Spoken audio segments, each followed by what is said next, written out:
Et c'est alors que bon monnaie peut changer. Oui. Ndeni mutakoki kosala po asepelisa Nzambe. Ndenge ni mutakoki kosala po asepelisa Nzambe à l'exemple de Noé. Genèse chapitre 6, les versets 8 à 9 au Kotangela biso. Genèse.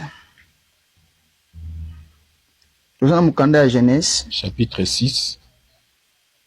8 à 9. Le verset 8. Banda non à 8. Je lis au nom de Jésus. Amen. Mais Noé trouva grâce aux yeux de l'Éternel. Merci. Bobby Noé trouva grâce aux yeux de l'Éternel. À ce temps-là, oui.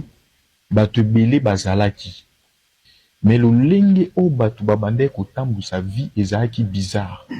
Nkolo azalaki nango contenté. Mais comment ça fait-il kaka Noé muta trouvé grâce aux yeux de l'Éternel? Tandis que batu tout bazalaki.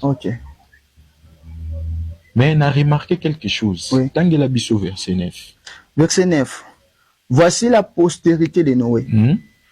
Noé était un homme juste et intègre. Dans son temps, Noé marchait avec Dieu. Babi Noé était un homme juste et intègre dans son temps. Et il marchait avec Dieu. Batu beli lilo bazo tambola na kobanga Nzambe te. Amen. Bazo tambola na koyoka Nzambe te. Amen. Bazwi Nzambe batie musika. Yes. Bazwi Nzambe ba abandonner. Or que mutu posa le loko a réussir na vie. Il faut associer loko wana na Nzambe. Amen. Ndozo mona batu beli bazo ko échouer. Po anini alanda ki mutu posa li yango a réussir. Aibite mutu wana sala ki yango abanda ki ndenge nini wako ma place. Musika komi wana. Pasteur Sito. Oui. Bayi oyebisa no papa mikolo yo na mwanda. Makayabu ezofuta. Yo pe loko yo ki makayabu ezofuta osibizelo ki mwanda. Papa osololi na Nzambe te, otuni volonté Nzambe te, yo simbi nzelo ki mwanda po yo ki kaka sa makayabu ezofuta. Mobosani na nzela ba Congo eza na ba virage ebele. Ba nzela ngo pe za ramiki. Ozobosana ke ba pesaka sango na nzela ba Congo bato ebele basalaka ba accident. Bakendaka bazongaka te. Yo bosani nyonso wana. Okeba Congo po yo kaki. Motuni volonté Nzambe te. Eloko eboma bana Nzambe ebele. Amen.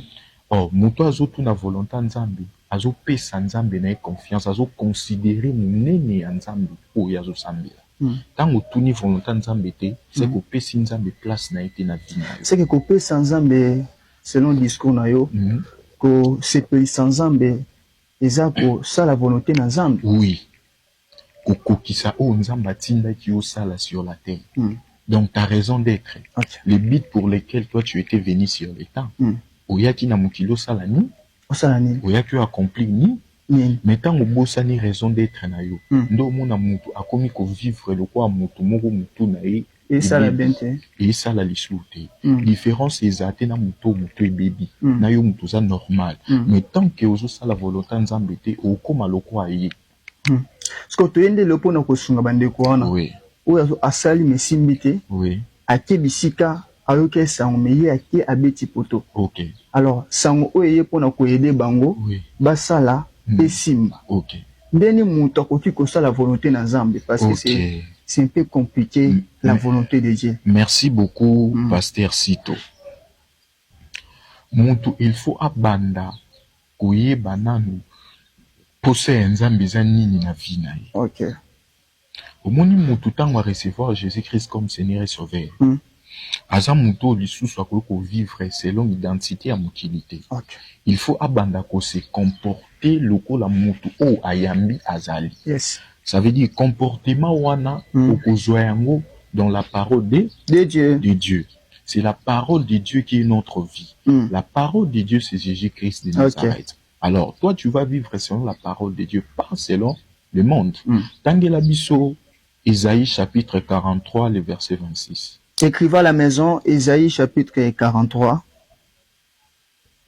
Isaïe 43, verset 26. Je lis la parole de Dieu. Amen. Réveille ma mémoire. Plaidons ensemble. Parle toi-même pour te justifier. La question se pose. Quand la Bible dit réveille ma mémoire, mémoire en Nzambe wana ezani. mémoire au balobi ya Nzambe c'est sa parole. OK. Yango wana nde lilobana bayi. So tokola musango ndenge ni. Okobanda kola musanzambe à se concentrer dans la parole de l'Éternel. Donc muto abandi ko désirer koyeba liloba Nzambe, abandi ko réveiller mémoire Nzambe. Amen. Donc et par là Nzambe akobanda ko considérer makambo yo bandi ko sala. Yes. Abandi ko kota na ba posa na yo a accomplir besoin oyo ozanango. Ba na Nzambe belé lelo so moni ba vie na bango